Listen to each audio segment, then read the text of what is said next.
السلام علیکم۔ امید ہے آپ سب خیریت سے ہوں گے۔ آج ہم جس ٹاپک پہ بات کرنے جا رہے ہیں وہ ہے مشورہ۔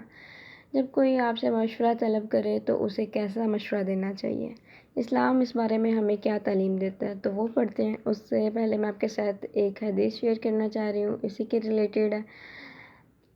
ترجمہ حضرت ابو ہریرہ رضی اللہ تعالیٰ عنہ سے روایت ہے کہ حضور اقدس صلی اللہ علیہ وسلم نے ارشاد فرمایا کہ جس سے مشورہ طلب کیا جائے وہ امانت دار ہوتا ہے۔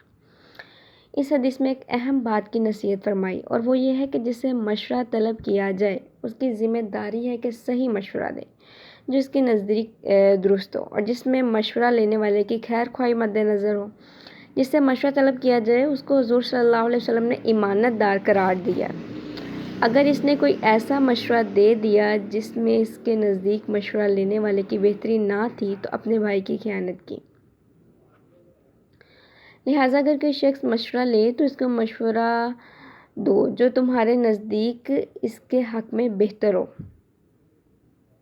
یعنی اگر آپ سے کوئی بھی شخص مشورہ طلب کرے تو اس کو وہ مشورہ دو جو تمہارے نزدیک اس کے حق میں بہتر ہو، اگرچہ اس میں تمہارا نقصان ہی ہوتا ہو۔ مثلاً تمہارا ایک پڑوسی ہے جو مکان بیچنا چاہتا ہے اور تمہارے دل میں یہ ہے کہ یہ مکان فروخت ہو تو ہم لے لیں گے، لیکن اگر وہ تم سے مشورہ طلب کرے اور تمہارے نزدیک اس کے حق میں جائیداد فروخت کرنا ناپسند ہو تو اس کو یہی مشورہ دو کہ فروخت نہ کرو۔ یعنی اس میں اب اپنا جو ہے فائدہ نہ دیکھیں کہ وہ بیچے گا تو پھر میں لے لوں گا، ایسی چیز ختم کریں۔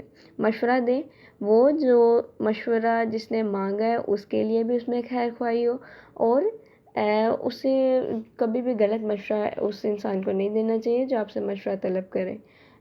ہو سکتا ہے وہ کوئی ایسی کنڈیشن میں ہو، اسے سمجھ نہ لگ رہی ہو، اگر اس نے آپ سے مشورہ لیا ہے تو اس امانت میں خیانت مت کریں، اسے ٹھیک مشورہ دیں۔